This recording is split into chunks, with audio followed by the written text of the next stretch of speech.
বলিউডে নায়ক হিসেবে যাত্রা শুরু করলেও দর্শকদের চোখে তিনি এখন মিম কিং। অর্জুন কাপুরের সিনেমায় হিট না থাকলেও মিম একের পর এক দাপিয়ে বেড়াচ্ছে সোশ্যাল মিডিয়ায়। ট্রলের বন্যা সামলাতে না পেরে অবশেষে বন্ধ করেছেন ইনস্টাগ্রামের কমেন্ট সেকশন। এ নিয়েও মজা করছেন ভক্তরা। সিনেমায় না দেখলেও মিমে অর্জুন কাপুর ছাড়া নাকি তাদের চলেই না।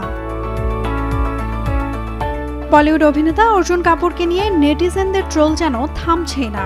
সম্প্রতি 2017 সালের হাফ গার্লফ্রেন্ড ছবির এক পুরনো প্রেস ইভেন্টের ভিডিও তাকে আবারও সোশ্যাল মিডিয়ার আলোচনার কেন্দ্রে নিয়ে এসেছে। মাত্র 5 সেকেন্ডে সেই শূন্য দৃষ্টি দিয়ে তাকিয়ে থাকা ক্লিপ।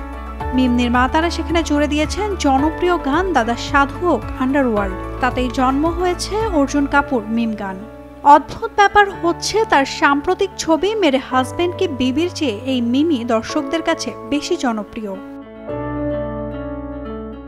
এমন জনপ্রিয়তা হয়তো কোনো অভিনেতা চান না। বারবার সোশ্যাল মিডিয়ায় হাসির খোরাক হতে হতে অবশেষে প্রতিক্রিয়া জানালেন অর্জুন কাপুর।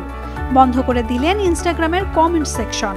নেটিজেনদের রসিকতা, সিনেমায় হিট না হোক অন্তত মিম দিয়ে হাসাচ্ছেন দর্শককে। এর আগেও বন্ধুদের সঙ্গে ছুটি কাটানোর ছবি থেকে শুরু করে নানান পোস্টে একের পর এক ট্রোলের শিকার হয়েছেন এই অভিনেতা।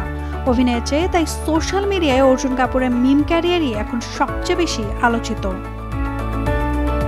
নাওমিন নাসরিন, ডেইলি সান।